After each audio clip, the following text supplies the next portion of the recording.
Salam, selamat malam rekan-rekan muda yang terkasih di dalam Tuhan Yesus Kristus. Senang kembali malam hari ini boleh menyapa rekan-rekan muda di dalam sebuah renungan singkat pada malam hari ini. Kita akan membahas sebuah tema dipersatukan di dalam Kristus. Nah, Alkitab kita adalah Efesus 2 ayat 11 sampai yang ke-22. Namun hari ini saya akan membaca di ayat yang ke-19 dan 20 saja. Demikianlah firman Tuhan. Demikianlah kamu bukan lagi orang asing dan pendatang, melainkan kawan sewarga dari orang-orang kudus dan anggota-anggota keluarga Allah yang dibangun di atas dasar para rasul dan para nabi, dengan Kristus Yesus sebagai batu penjuru. Rekan-rekan muda yang dikasihi Tuhan Yesus Kristus, dipersatukan adalah sebuah kerinduan Yesus untuk murid-muridnya atau juga untuk para pengikutnya ke depan. Sebelum Yesus mengakhiri pelayanannya di dunia ini, Yesus pernah berdoa dan berkata, "Ya Bapa, biarlah mereka menjadi satu, sama seperti Engkau dan Aku adalah satu." Jadi saudara-saudaraku, kerinduan Tuhan Yesus adalah supaya orang-orang percaya itu dipersatukan. Nah, dasar kita sebagai orang percaya disatukan adalah dasarnya adalah Kristus. Di dalam ayat-ayat sebelumnya kita menemukan bagaimana Paulus menyatakan kita orang-orang yang percaya ini diselamatkan oleh Kristus melalui anugerahnya. Bukan karena perbuatan-perbuatan baik kita, bukan karena kelebihan-kelebihan kita. Oleh sebab itu Paulus berkata, jangan ada orang yang membanggakan diri. Tetapi saudara-saudaraku, di dalam realitas pelayanan yang dilihat oleh Paulus, khususnya di tengah-tengah jemaat Efesus, ada orang-orang yang memegahkan dirinya karena latar belakang mereka. Khususnya adalah mereka orang-orang Kristen Yahudi. Sebagaimana kita ketahui, orang-orang Yahudi adalah orang-orang yang dipilih Allah. Mereka merasa mereka telah menjalankan Taurat Tuhan, walaupun mereka telah percaya kepada Kristus, tetapi mereka merasa tidak mengabaikan hukum Taurat, atau mereka merasa kalaupun kami dipersatukan di dalam Kristus sama seperti Engkau, kita berbeda. Karena apa? Karena kami ini adalah umat pilihan Allah. Sehingga mereka merasa superior, mereka merasa lebih dari orang-orang percaya lainnya. Itulah sebabnya Paulus mencoba menarik sebuah pemahaman yang sama bagi orang-orang Kristen Yahudi dan orang-orang Kristen non-Yahudi pada waktu itu.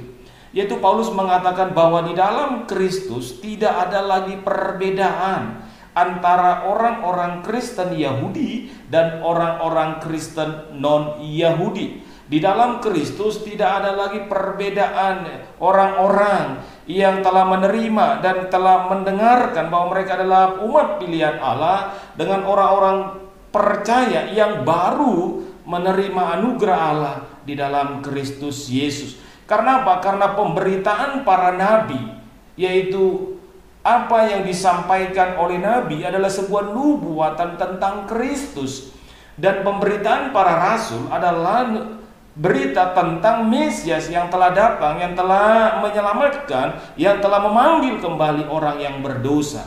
Sehingga Paulus di dalam gambarannya di ayat yang ke-20 menggambarkan bahwa baik pemberitaan para nabi dan para rasul disatukan sebagai Kristus adalah batu penjurunya.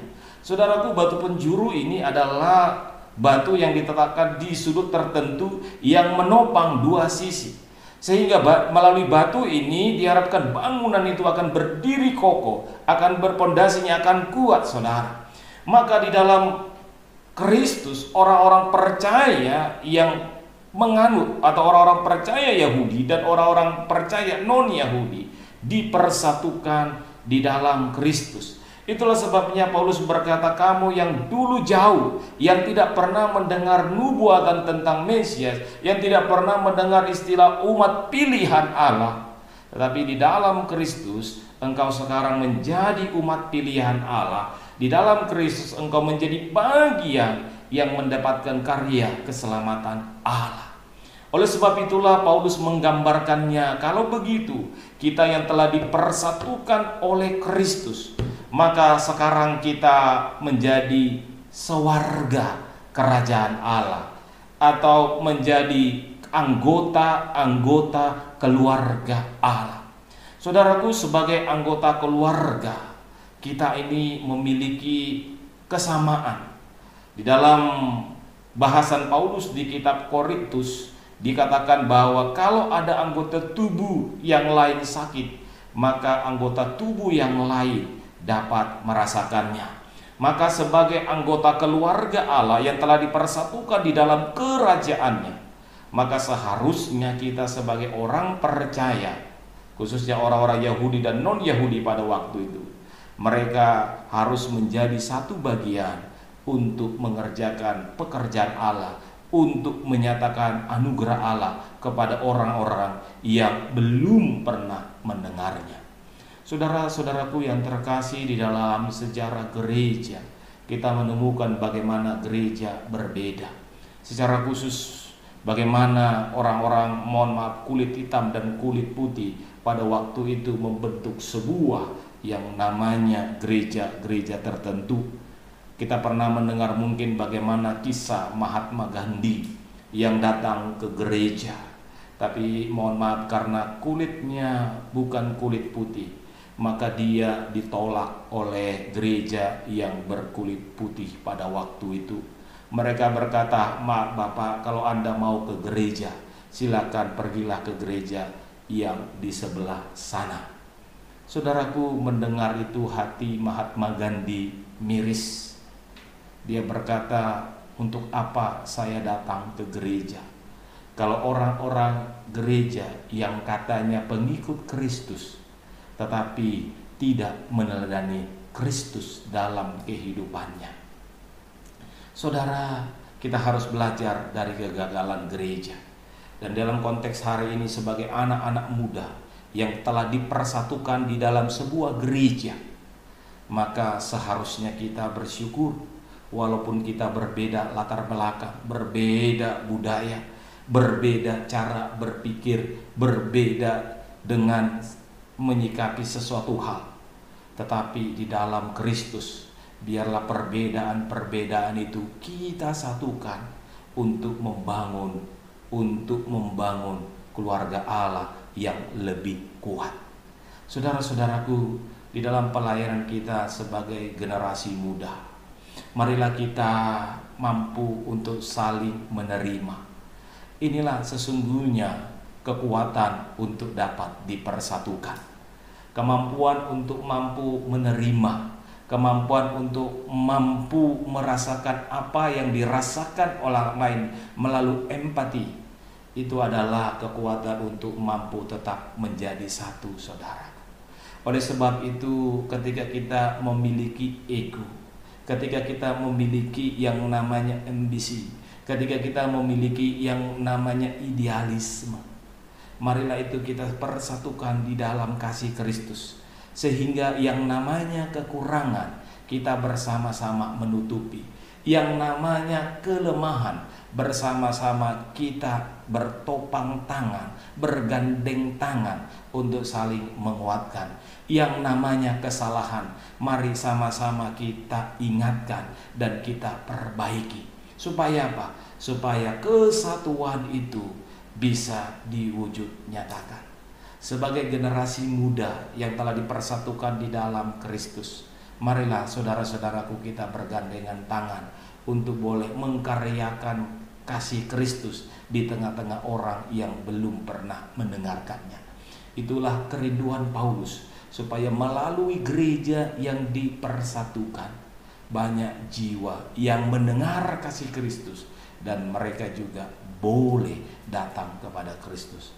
Tetapi kalau gereja melalui anak mudanya saja tidak bersatu, bagaimana mungkin orang-orang luar bisa datang ke gereja?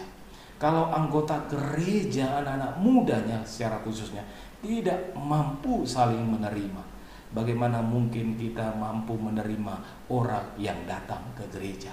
Oleh sebab itu, saudara-saudaraku yang terkasih di dalam Tuhan Yesus Kristus, Paulus di dalam ayat 21 berkata, di dalam Dia tumbuh seluruh bangunan rapi tersusun menjadi bait Allah kudus. Di dalam Kristuslah kita menjadi bangunan yang rapi tersusun menjadi bait Allah, menjadi tempat di mana Allah dimuliakan dalam kehidupan kita. Marilah kita terus hidup di dalam satu kesatuan. Marilah kita sadari kesatuan kita menjadi alat di mana Tuhan dipermuliakan, di mana Tuhan dinyatakan, di mana Tuhan diberitakan dalam kehidupan kita. Tuhan memberkati rekan-rekan muda sekalian. Selamat malam, mari kita berdoa. Bapa kami yang di sorga, kami bersyukur kami adalah orang-orang yang telah dipersatukan di dalam Kristus melalui anugerah keselamatan yang Tuhan berikan. Kami menyadari ada begitu banyak perbedaan-perbedaan kami di tengah-tengah sebuah persekutuan gereja.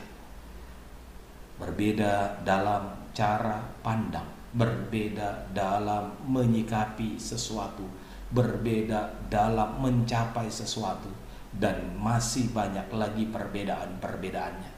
Tapi biarlah kami menyadari kami satu keluarga yang utuh, yang rapi tersusun menjadi bangunan bait Allah ini, dipakai Tuhan, sehingga apa yang menjadi kekurangan kami ditutupi dengan kelebihan rekan kami, apa yang menjadi kelebihan kami menutupi kelemahan-kelemahan rekan kami yang lainnya, apa yang menjadi kesalahan-kesalahan kami ditegur, diingatkan oleh teman-teman rekan sepelayanan kami, sehingga kami boleh menjadi satu kesatuan, mampu saling menerima, mampu meletakkan empati di tengah-tengah kehidupan pelayanan kami, sehingga di dalam itulah Tuhan kami sungguh-sungguh dapat merasakan kesatuan yang kami dapat di dalam Kristus, yang adalah model, yang adalah teladan kami.